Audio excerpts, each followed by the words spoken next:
Thank you for joining us in the newsroom. I am Jerusha Amarigbo.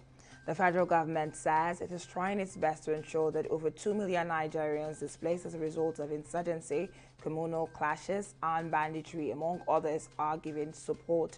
Minister of Humanitarian Affairs, Disasters Management and Social Development, Sadiya Farouk, said this when she led some members of people with disabilities in a thank you visit to President Buhari at the Presidential Villa, Abuja. The government also assured those living with disability that they will be given more political appointments in the Muhammadu Buhari-led government. The High Court sitting in Kano State has stopped Governor Abdullahi Ganduje from further deducting salaries of judiciary workers in the state. Justice Usman Naba gave the orders following an ex parte motion filed before the court by workers under the aegis of Judiciary Staff Union of Nigeria, Kano State Chapter.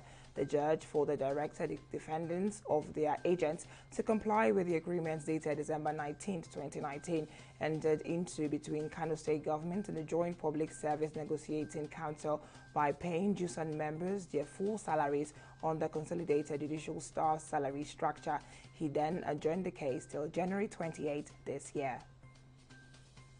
And 4 people have been killed in Katama Village, Chikon local government area of Kaduna State following an attack by bandits. State Commissioner for Internal Security and Home Affairs Samuel Arawan disclosed that the bandits were initially engaged by local vigilantes who defended the village before troops were mobilized to the location.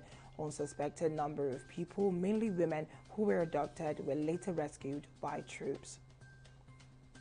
And the European Union has reached a deal of over 300 million extra doses of COVID-19 vaccines from BioNTech, Pfizer, doubling the amount that will be available.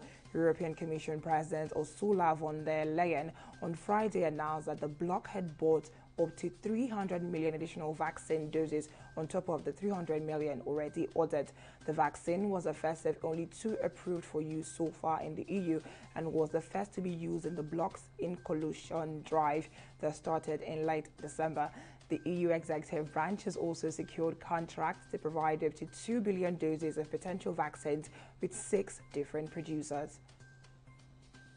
Nigerian and other developing economies as well as emerging markets will likely report a 5% growth this year. The World Bank report also explained that the fragile recovery could be at the mercy of several risks like upset in vaccine distribution or upset caused by the humongous debt heaped up by emergency economies and developing markets. The bank has hence warned that there is a material risk that setbacks in containing the pandemic or other adverse events derail the recovery.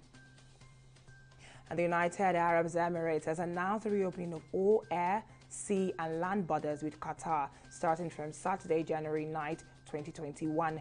Emirates News Agency 1 reports that this decision will bring an end to the measures taken against Qatar following the signing of the Alula Declaration under Secretary of the UAE Ministry of Foreign Affairs, Khalid Abdullah Belhol. He also said all ports will be open for incoming and ongoing movement, and the relevant authorities in the UAE have been informed of the new measures.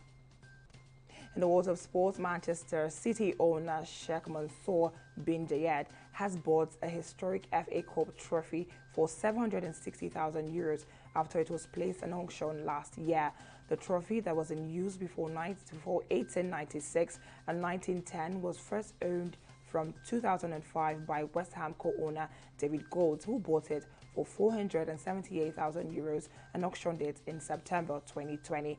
The trophy was the first of its kind won by City after the club beat Bolton Wanderers 1-0 in the final of 1905 and will now be loaned to the National Football Museum in Manchester City.